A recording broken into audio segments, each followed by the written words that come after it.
بسم اللہ الرحمن الرحیم۔ امیر المؤمنین حضرت عمر رضی اللہ تعالیٰ عنہ ابھی ہمس سے خاصی دور تھے کہ ابو عبیدہ کا بھیجا ہوا قاصد ان تک پہنچا۔ ابو عبیدہ نے محاذ سے امیر المؤمنین کو پیغام بھیج دیا تھا کہ اللہ نے انہیں فتح سے نوازا ہے اور اب اس لشکر کی ضرورت نہیں رہی جو حضرت عمر رضی اللہ تعالیٰ عنہ ساتھ لا رہے تھے۔ امیر المؤمنین وہیں رک گئے۔ ان کے پاس اتنا وقت نہیں تھا کہ ہمس تک چلے جاتے۔ ابھی 5 دنوں کی مسافت باقی تھی۔ ہرکل کو تو فیصلہ کن شکست دے دی گئی تھی، لیکن عیسائی قبائل جب اپنے علاقوں میں پہنچے تو انہوں نے مسلمانوں کے خلاف مسلح بغاوت کر دی۔ لیزا کی ایک تاریخ تھی۔ وہ اپنے ماضی پر اور اپنے خاندانی پس منظر پر بجا طور پر فخر کر سکتی تھی۔ وہ رومی نہیں تھی بلکہ ایرانی تھی اور کسرا کے خاندان کی شہزادی تھی۔ مذہبی لحاظ سے وہ آتش پرست تھی۔ جب ایران اور روم برسرے پیکار تھے اور کبھی ایک کو فتح حاصل ہوتی اور کبھی دوسرے کو، اور کبھی مصر اور شام ایرانیوں کے زیر تسلط آ جاتے اور کبھی رومیوں کے، اس وقت لیزا کی ملاقات ہرکل کے ساتھ ہوئی تھی، لیکن یہ کوئی دوستانہ ملاقات نہیں تھی۔ لیزا ہرکل کے لیے بڑا ہی حسین پیغام اجل بن کر آئی تھی۔ اس نے اپنا تعارف یوں نہیں کرایا تھا کہ وہ کس طرح ایران کی شہزادی ہے، بلکہ اس نے اپنے اغوا کا ایک ناٹک کھیلا تھا اور ایک مظلوم مغویہ بن کر ہرکل کے پاس پہنچی یا پہنچائی گئی تھی۔ ہرکل کو بتایا گیا تھا کہ یہ لڑکی ایک تاجر کی بیٹی ہے اور قافلے سے اغوا کر کے لائی گئی ہے۔ ہرکل اس وقت جوان تھا اور ایسے ہی ہیروں اور موتیوں کی تلاش میں رہتا تھا۔ اس نے یہ تحفہ دل و جان سے قبول کر لیا۔ شام پر ایرانی قابض ہو گئے اور ہرکل نے ایرانیوں پر جوابی حملے کرنے کے لیے روم کے بادشاہ فوقاس کا تختہ الٹ کر بالکل معزول کر دیا تھا اور پھر شام پر حملہ آور ہوا تھا۔ وہ آدھا شام فتح کر چکا تھا جب یہ لڑکی اس کے پاس آئی تھی یا اسے پیش کی گئی تھی۔ لڑکی کسی تاجر کی بیٹی نہیں تھی، نہ اغوا ہوئی تھی۔ کسرا کی ایک سازش کے تحت لڑکی کو بڑی ہی کامیابی سے ہرکل تک پہنچا دیا گیا تھا۔ کسرا نے کہا تھا کہ وہ ہرکل کو قتل کرنا چاہتا ہے، اور ہرکل ہو گیا تو پھر رومی فوج اس کے مقابلے میں نہیں ٹھہرے گی۔ لیکن اسے قتل کس طرح کیا جائے؟ اس موقع پر اس شہزادی نے کہا کہ وہ یہ کام کر سکتی ہے۔ کسرا کسی طرح رضامند نہ ہوا، لیکن لڑکی نے جب اپنا منصوبہ بیان کیا تو کسرا نے ایک سازش تیار کر لی اور مطلوبہ افراد کو بلا کر سب کچھ سمجھا دیا۔ لڑکی کا کام یہی تھا کہ شراب میں ہرکل کو زہر پلا دے گی اور وہاں سے فرار ہو آئے گی۔ اس شہزادی کو اندازہ نہیں تھا کہ جسے وہ زہر پلانے آئی ہے وہ بڑا ہی شاطر اور غیر معمولی عقل و دانش رکھنے والا بادشاہ ہے۔ ہرکل نے بڑی کامیابی سے منصوبہ بنا کر بادشاہ کا تختہ الٹ دیا تھا اور روم کے عوام اور فوج اس کے ساتھ ہو گئی تھی۔ ہرکل اس شہزادی سے اتنا متاثر ہوا کہ اس سے کہا کہ تم ایرانی حسن کا ایک بے مثال نمونہ ہو۔ شہزادی کے منہ سے نکل گیا کہ میں ہوں ہی ایرانی۔ ہرکل اسی سے چوکنا ہو گیا۔ ایرانیوں اور رومیوں کی دشمنی تو ضرب المثل بن گئی تھی۔ ہرکل نے کسی شک و شبے کا اظہار کیے بغیر شہزادی کے ساتھ ایسا پیار اور پر اثر سلوک کیا جس کی اس شہزادی کو توقع نہیں تھی۔ ہو سکتا ہے ہرکل کو اس لڑکی پر شبہ ہو گیا ہو اور ہرکل نے اس کی اصلیت معلوم کرنے کے لیے یہ طریقہ اختیار کیا ہو کہ اسے داشتہ بنانے کی بجائے محبوبہ بنا لیا اور اس کے آگے بچھنے لگا۔ ایک روز شہزادی کو موقع مل گیا اور اس نے شراب میں زہر ملا بھی دیا، لیکن جب شراب کا یہ پیالہ ہرکل کے آگے رکھا تو اس کا اپنا دل اس کے خلاف ہو گیا۔ ہرکل نے پیالہ اٹھا لیا اور جب پیالہ اس کے ہونٹوں سے 1-2 انچ ہی دور رہ گیا تھا، شہزادی نے جھپٹ کر پیالہ اس کے ہاتھ سے چھین لیا۔ ہرکل حیرت زدگی کے عالم میں اسے دیکھنے لگا۔ میں تمہیں زہر نہیں دے سکتی، شہزادی نے کہا، اور ہرکل کو بتا دیا کہ وہ اغوا نہیں ہوئی تھی اور ایک منصوبے کے تحت آئی تھی۔ ہرکل نے اسی وقت ایک خاص ایلچی کو بلایا اور کسرا ایران کے نام پیغام لکھوا کر اسے دیا اور کہا کہ وہ فوراً روانہ ہو جائے اور یہ پیغام کسرا کے ہاتھ میں جا کر دے۔ پیغام میں لکھا کہ جس کو تم نے مجھے زہر پلانے کے لیے بھیجا تھا وہ اب میری بیوی بن چکی ہے، اور یہ بھی سن لو کہ اس پر کوئی جبر نہیں کیا، بلکہ یہ اس کی خواہش تھی جو میں نے دلی مسرت سے قبول کر لی ہے۔ اگر مجھے زہر دینا ہی مقصود ہے تو ایک اور شہزادی کو بھیج دو، لیکن یہ بھی ذہن میں رکھو کہ وہ بادشاہ جو مرد میدان ہوتے ہیں میدان میں آ کر لڑا کرتے ہیں اور اپنی بیٹیوں کو اپنے دشمن کے پاس نہیں بھیجا کرتے۔ یہ واقعہ تاریخ کے حوالے کرنے والے مورخ نے لکھا ہے کہ ہرکل کا ایلچی پیغام لے کر چلا گیا اور پھر کبھی واپس نہ آیا۔ کسرا نے اسے قتل کروا ڈالا تھا۔ ہرکل نے اس شہزادی کو عیسائی بنا لیا اور اس کا نام لیزا رکھا۔ کچھ دن ہرکل کی جذباتی کیفیت یہ رہی جیسے لیزا کے حسن و جمال اور طلسماتی جوانی میں کھو گیا ہو۔ لیزا نے پہلے بچے کو جنم دیا تو ہرکل کی توجہ لیزا سے ہٹ گئی۔ یہ پہلا بچہ یوکلس تھا جس کا بایاں بازو پیدائشی طور پر بیکار تھا۔ لیزا خود ہرکل جیسے شاہی خاندان کی شہزادی تھی اسے معلوم ہونا چاہیے تھا کہ یہ تو بادشاہ اپنا حق سمجھتے ہیں کہ ایک چیز ذرا سی بھی پرانی ہو جائے تو اسے پھینک دیتے ہیں اور اسی جیسی ایک اور نئی چیز لے آتے ہیں۔ لیزا نے یوکلس کے بعد ایک بچی کو جنم دیا تو ہرکل اسے یوں نظر آنے لگا جیسے کسی سفر میں ملا تھا۔ کچھ دور تک ہم سفر رہا اور ایک دوراہے پر اس کا راستہ لیزا کے راستے سے جدا ہو گیا تھا۔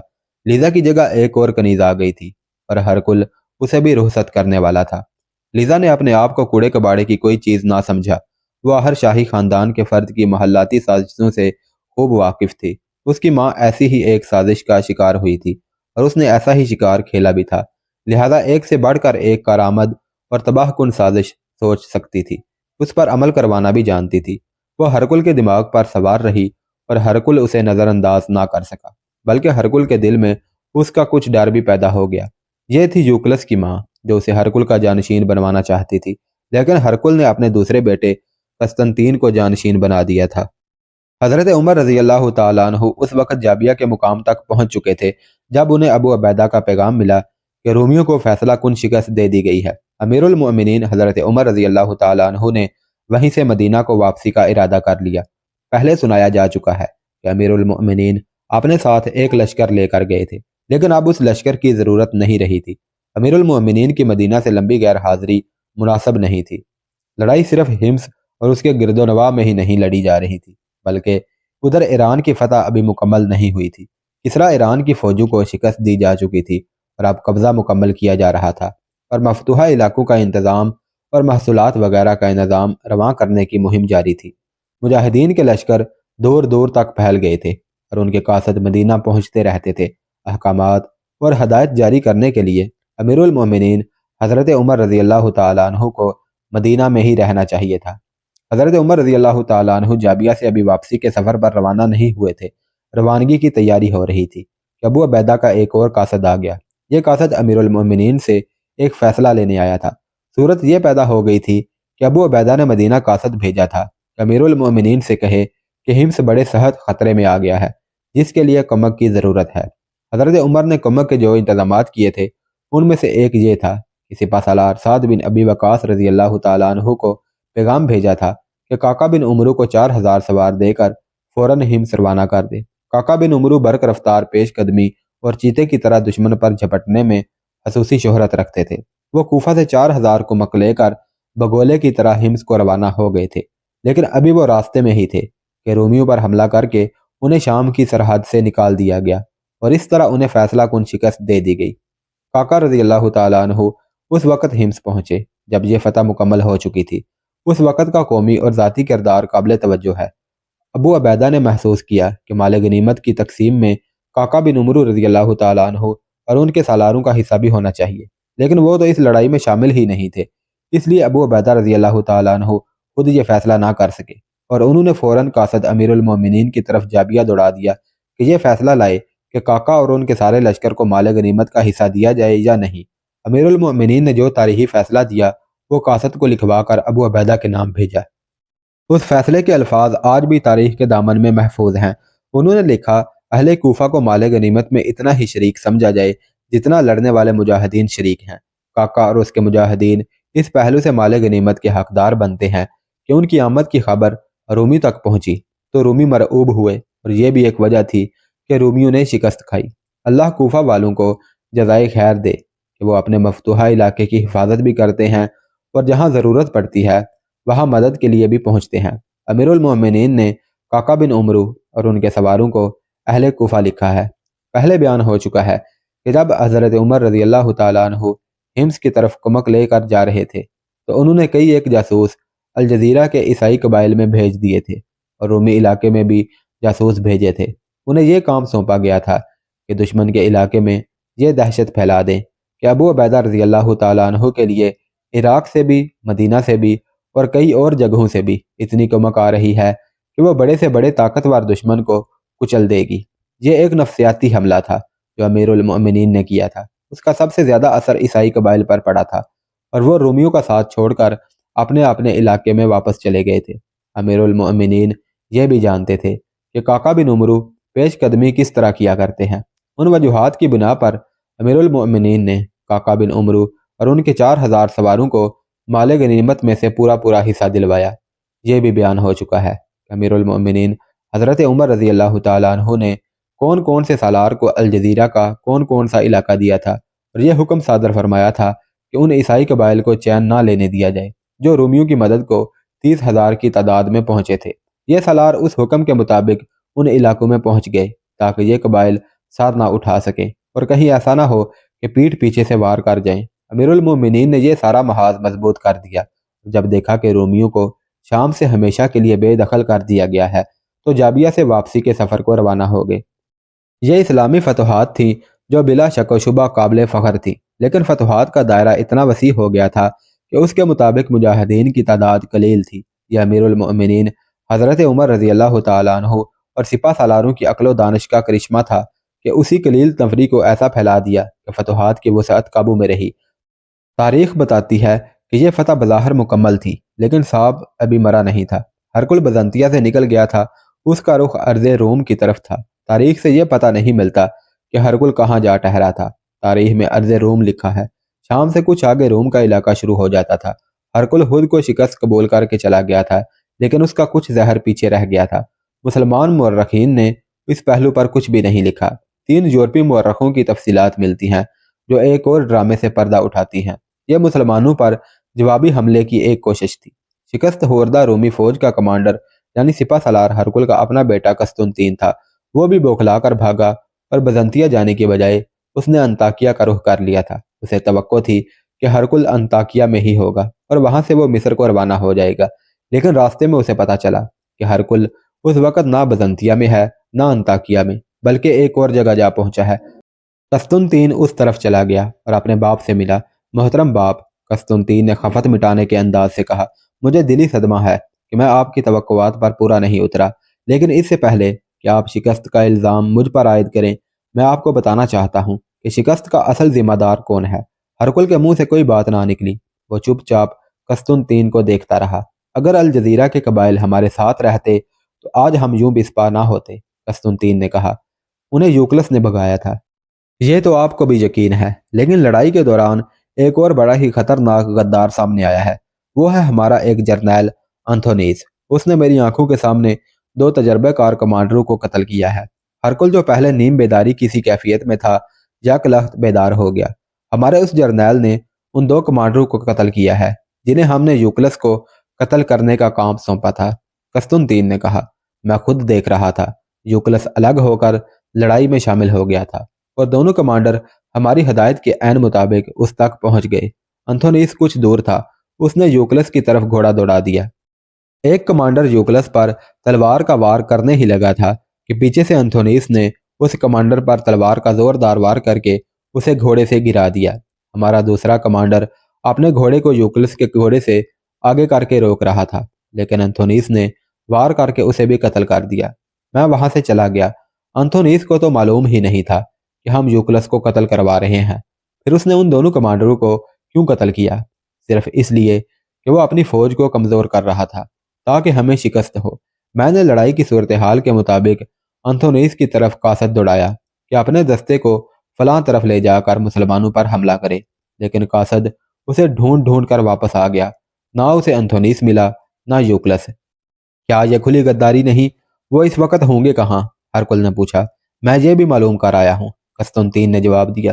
وہ دونوں بزنطیہ چلے گئے تھے، وہاں جاتے دیکھے گئے ہیں۔ ہرکل پہلے ہی صدمے اور غصے سے نیم پاگل ہو چکا تھا۔ اس نے اپنے محافظ دستے کے کمانڈر کو بلایا اور بڑی ہی گرجدار آواز میں حکم دیا کہ ابھی بزنطیہ جاؤ اور جرنیل انتھونیس کو زنجیروں یا رسیوں سے باندھ کر یہاں لے آؤ۔ سورج کبھی کا غروب ہو چکا تھا اور رات گہری ہو گئی تھی۔ محافظ دستے کا کمانڈر 8 یا 10 محافظوں کو ساتھ لے کر بزنطیہ کی طرف روانہ ہو گیا۔ بزنطیہ تک پہنچنے کے لیے 3-4 گھنٹے درکار تھے۔ ہرکل کا حکم تھا کہ اس جرنیل کو فوراً لایا جائے۔ محافظوں نے گھوڑوں کو ایڑ لگا دی اور گھوڑے سر پٹ دوڑتے گئے۔ آدھی رات سے کچھ پہلے یہ محافظ سوار بزنطیہ پہنچے۔ بزنطیہ ایک مضبوط قلعہ تھا اور قلعے کے دروازے سورج غروب ہوتے ہی بند کر دیے جاتے تھے، لیکن اب بزنطیہ کے دروازے کھلے تھے کیونکہ ہرکل نے یہ شہر خالی کرنے کا حکم دے دیا تھا۔ کمانڈر کو انتھونیس کے گھر کا علم تھا۔ اس گھر پر چھاپا مارا، لیکن مکان خالی پڑا تھا اور گھر میں کوئی بھی نہیں تھا۔ ابھی کئی لوگ شہر میں موجود تھے۔ کماندار نے ساتھ والے 3-4 مکانوں پر دستک دے کر سب کو جگایا اور انتھونیس کے متعلق پوچھا۔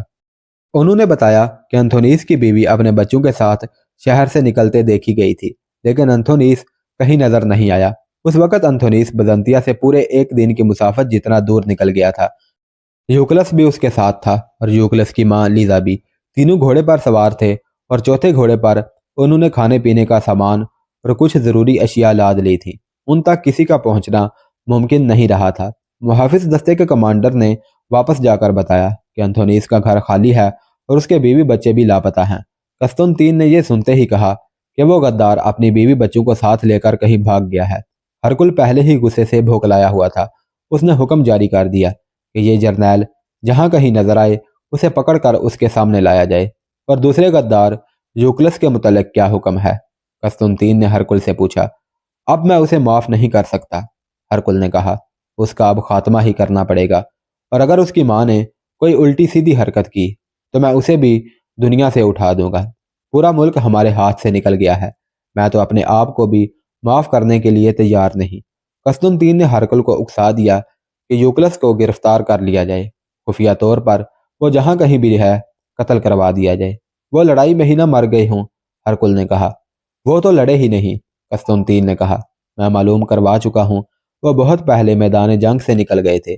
آخر ہرکل نے یہ فیصلہ بھی دے دیا کہ یوکلس کو قتل کروا دیا جائے۔ قسطنطین اس فیصلے پر بہت خوش ہوا اور اس نے ہرکل سے کہا کہ وہ یہ کام خود کروائے گا۔